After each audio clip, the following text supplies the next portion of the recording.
Good afternoon. It's great to be here. I see so many familiar faces.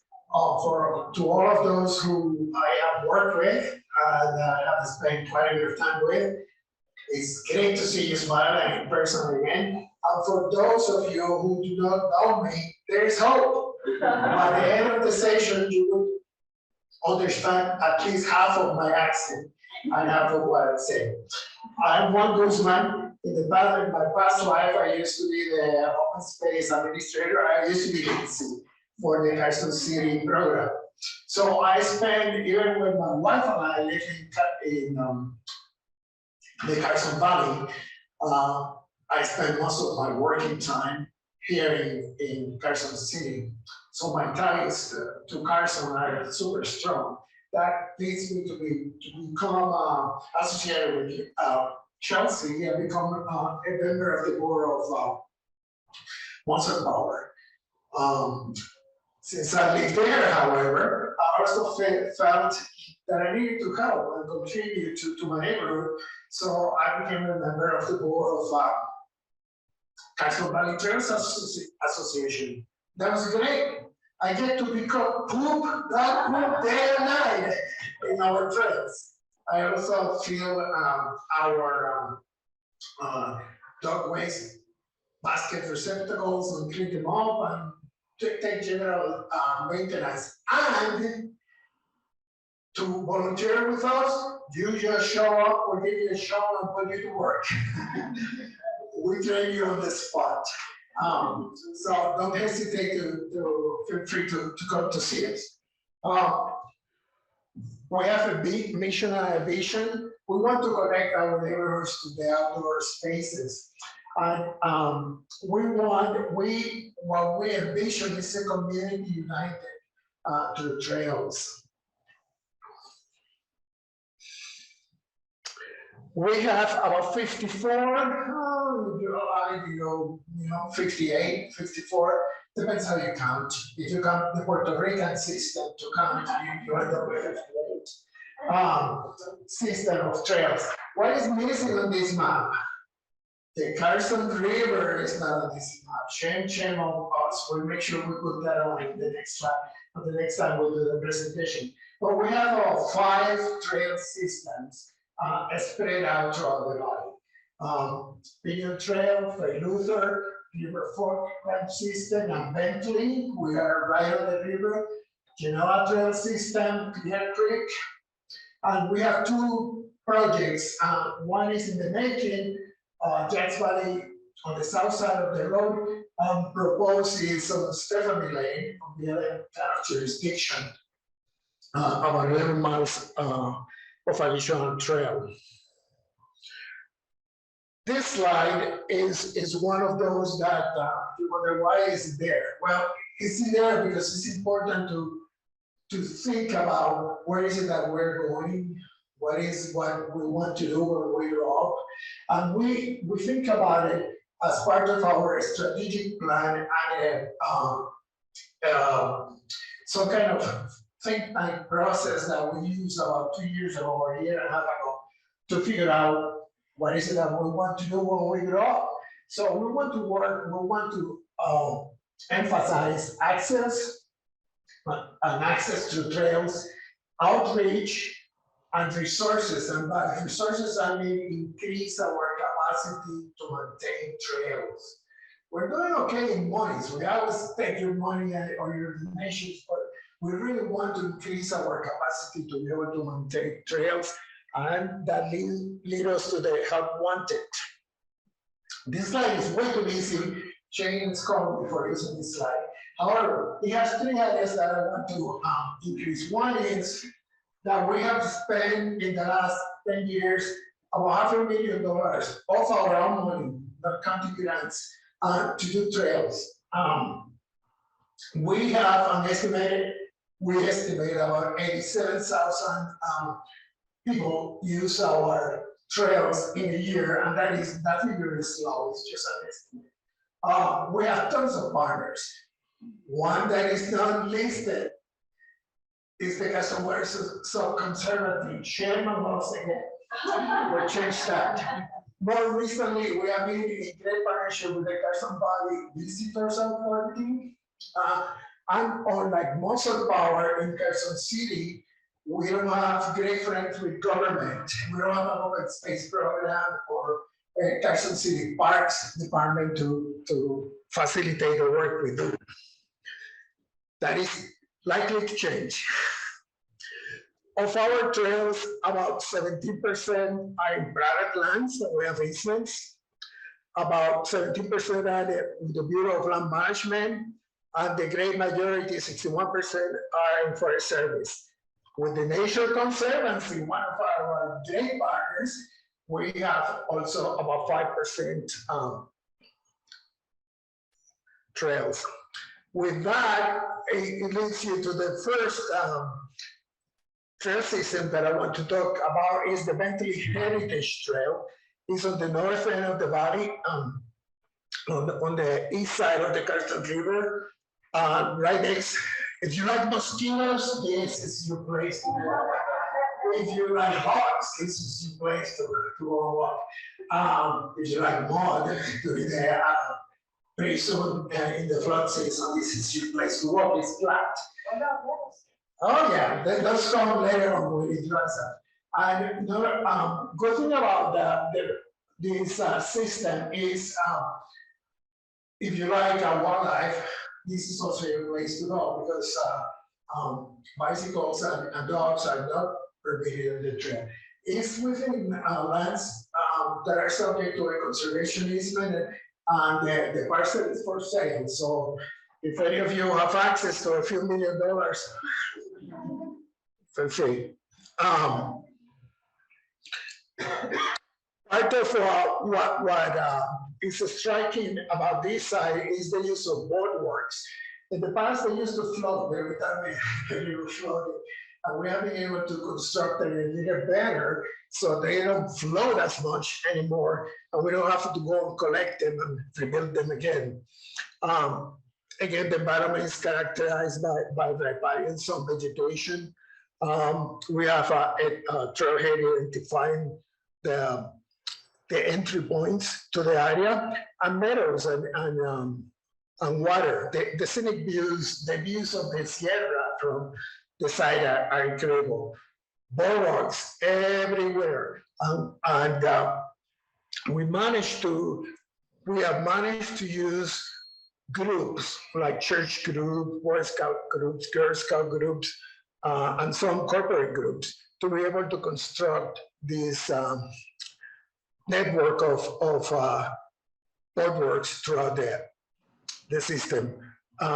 This is a slide showing again construction of boardwalks, and in this spot, that is what happens the most. Maintenance of them, like I mentioned in the spring, they sort of tend to float away, and we have to go and rescue them. Vegetation really grows fast too. Normally on the high country, we do vegetation removal once every 5 years, once every 2 years, and here is a year kind of thing. Brushing, great for my allergies. That's probably a little bit of white top, but we won't tell anyone. It's part of the environment. We sign our trails. This is interesting. Part of the board believes that minimal signage is okay.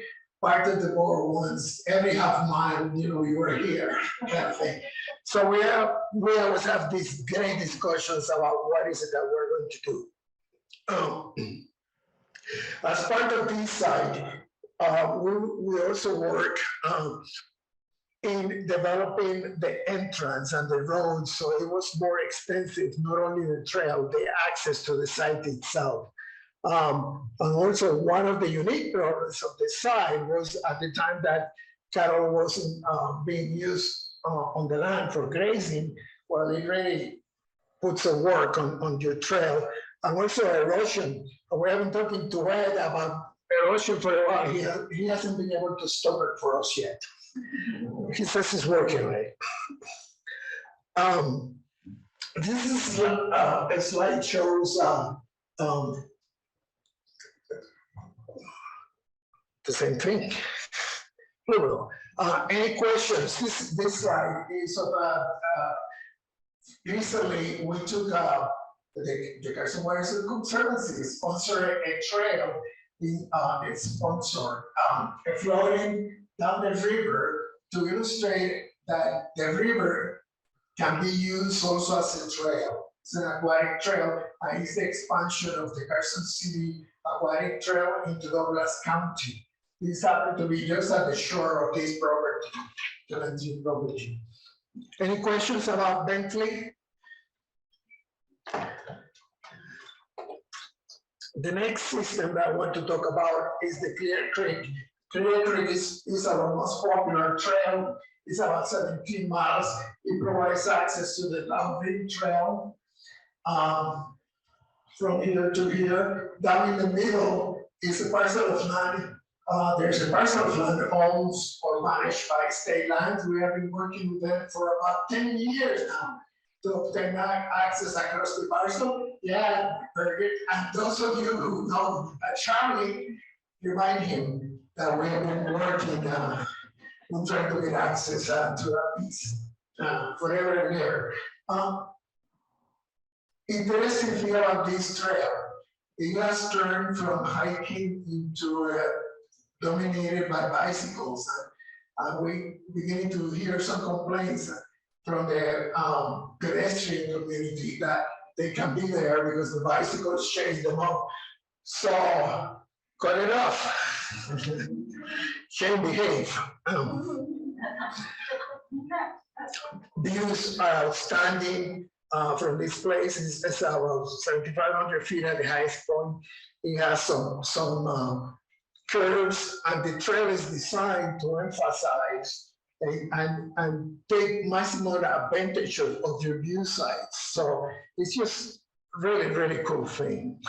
Part of the problem includes the routine maintenance include trees over the trail. Drainage is an issue as usual. We have learned through experience to learn better trail, but we still have problems in segments in trying to design a trail that is sustainable. Climbing turns versus switch turns, that is one of the main questions, how do you approach when you want to change the direction of the trail to minimize the topographic change. Climbing turns are the preferred method, and what we try to do as much as we can. Showing you some of the work, including bridge construction or bridge crossings. By the way, Muscle Power has right now stacked high up near the town a whole bunch of bridge pieces that we need to put together this spring. Any questions about the view towards from doors to south? Again, it's just amazing. Any questions about the system? Well, I have a question. Yeah. About Carson Valley Trails and your stance on e-bikes and use on their trails. Sure. The same as, or very similar to the style of Muscle Power, which is the land that we manage, or the trails that we manage is land that is managed by the federal government, a private individual, or somebody else who has more authority than us to decide what is or what can happen on those lands. So we're subject to, if the federal government says no e-bikes, that's the rule. We don't enforce it. The federal government doesn't enforce it. Anyhow, I think that e-bikes are part of the future and are here to stay. And when you approach my age, I want that to be my next birthday present. One question about Clear Creek, I'm a mountain biker, and that trail at Clear Creek was designed as a flow trail, engineered for mountain bikers, correct? I mean, that's how a lot of us. Can everybody know this question? Just as interesting that you mentioned that I can see there's the population of bikes on the trail has increased huge in the last 3 years. But no, just and I don't know if I'm incorrect, but our mountain bike community has assumed that trail is engineered in a lot of areas for what we call a float trail, and it's one of the best float trails in the entire region. I think people are now traveling from California. Am I just doing something up here? I have 2 more members of the audience. One is excuse me. It's standing right here next to you, or sitting right here next to you. And the next one is Carson out there in the other corner. However, what I will tell you is that no, it wasn't designed for bike flow. It was designed for pedestrian flow primarily, and to accommodate multiple use. That's the correct, by the book answer. It just so happens that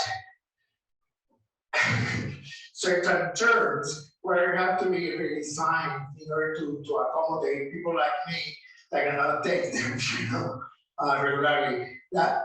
So the short answer is it was designed for one-time purpose use. It just so happens that it flows really well. And by the way, if you think that one flows well, the one behind the college by Muscle Power, they're awesome too. So, is there a plan to increase some of that public outreach to between users? Yeah, we constantly try to address the issue of courtesy, particularly emphasis on the bikes. We haven't taken us too far so far. The complaints keep coming up. We have also decided to increase the trail availability for families and more entry-level users on the south side. And that's the Jack's Valley Trail expansion. One more question about like usage, like the increased usage on these trails. Is there any conversation where you guys even have the authority to say like even days, bike days, odd days, off days, like that kind of stuff, the way they do on the Root Trail? I don't know if you have the authority to do that, or I know it's just a suggestion, but. Right, we do not have the authority, however, our partners do. And we will work to bring a suggestion like that to one of our partners. We anticipate that it will be taken seriously. Within the board, Carlo will tell you that he hates off days, day yes or day no. Mostly because we cater to a whole bunch of visitors from out of state. They're here for so many days. And if you tell them this is not your day, they're going to look at you, what, stop me, I'm going to go anyhow. But unfortunately, it's a big issue, it's a problem. Let me keep moving so I can cover. Failure, one of my favorite. I live right next door to it. So I hike it just about every day, walking my dog, cleaning poop too. Failure has altogether about 9 miles of trails, and that little corner on the top is allows you the opportunity to walk through private lands. The homeowners association, private lands, open space has been allowed us to build trail. Now that sounds really good in theory, from a planning perspective. That is like, yeah. In practice, they give us a 50-foot wide easement straight up the hill. So because of that, I get out of breath every time I walk it, which is probably good. But it would be much easier to build a trail with broader parameters. Having a restricted easement that doesn't take into consideration topography wasn't smart. Some of the problems there include, again, areas of water crossing and repairing areas. In here, we have interpreted signage that we obtained through grants to the state of Nevada. Pretty cool, pretty nice. This is our most popular trail for people just to walk their dog and walk every day. The trailhead is really a very large space and is often full to capacity. watching for trees down the trail. And that's me about 10 years ago, brushing the trail.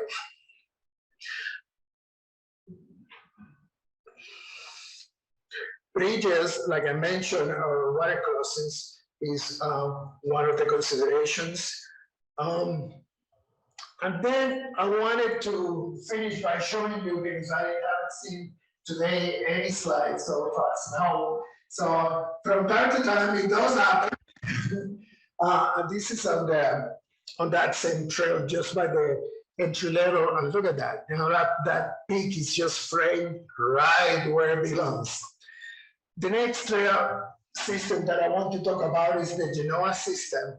The Genoa system has three main entrances. It also provides access to the TRT, to the Downwind Trail. You just need legs of steel, but if you have those, you can get up there. Brushing, and this one we have some safety features, infrastructure on the trail that need constant maintenance. It's just really funny. This trail, part of the southernmost leg, has this ridge, and the trail is just on top of the ridge. So you look this way and you go, ooh, and then you look that way and you go, oh. It is pretty amazing, pretty exciting. Water crossings, tree cuttings, same type of systems. This trail also have access to a waterfall, the Genoa waterfall. Here's some we have created also some rock wooden causeways and trying to alleviate erosion to the best we can. Any questions about the Genoa system?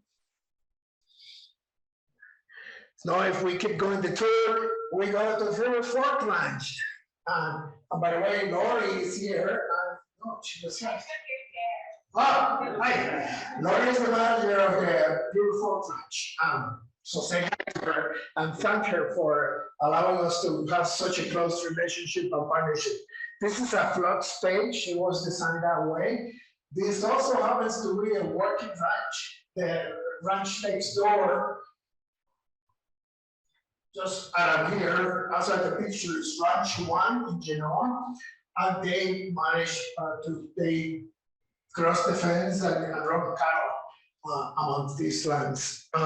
So we have a trail with a existing working ranch, and if you live in Douglas County, that is a big deal. You don't trespass it for nothing. You can look at my wife, but don't go to my ranching land. So it is a big deal to be able to have access. And we hope that by setting the example, by showing that this can happen, that in the future ranches will be more amenable. Wanted to talk now a little more about this trail system. We have access on Water, one Genoa Lane, so it's a linear kind of thing, about 2 miles in length. It floods, again, if you love wildlife, particularly birds, this is your spot. If you love mosquitoes, this is your spot. Some of the features it has on the trailhead, access to the facility that Lori manages, the learning center. And it's available to nonprofits, by the way, for meetings. And any questions about no? So we get to our final one, which is Pinion Trail. Pinion Trail is out in the boonies. It's about 5 miles loop with the mushroom, and it is fantastic. Talking about flow, you need to try this one, particularly up in here. Oh man, that is just brings a smile to my face every time I talk about it. It's just really, really sweet. It's not as popular because it's farther away. And again, we hope to build similar to this by Stephanie, in the future. Some of the views are different. It's pretty scenic. Again, the trail is a little more rocky. You can ride it both ways. We have a moonwalk, which was a very popular activity on this trail not too long ago. It was really fun. We rely on volunteers to do all of our work. Water is one of our main concerns. Just the being close to water enhances your experience as a trail user so much, but at the same time, you have to be so careful about how you work the trail in these situations. We maintain rock and other structures in order to be able to facilitate access through these fragile environments.